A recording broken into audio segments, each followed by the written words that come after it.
মানুষ বড়ই স্বার্থপর রে, বড়ই স্বার্থপর। বুকের মাঝে জায়গা দিলে যতন কইরা ভাঙ্গে রে অন্তর। মানুষ বড়ই স্বার্থপর রে, বড়ই স্বার্থপর।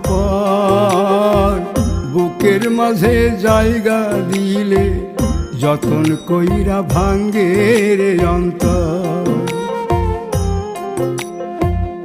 অচিনা এক জংলা পাখি যতন কইরা বুকে রাখছি, বুকের পাজর ভাঙ্গা সে যে সাজায় অন্যের ঘর রে, সাজায় অন্যের ঘর। মানুষ বড়ই স্বার্থপর রে, বড়ই স্বার্থপর।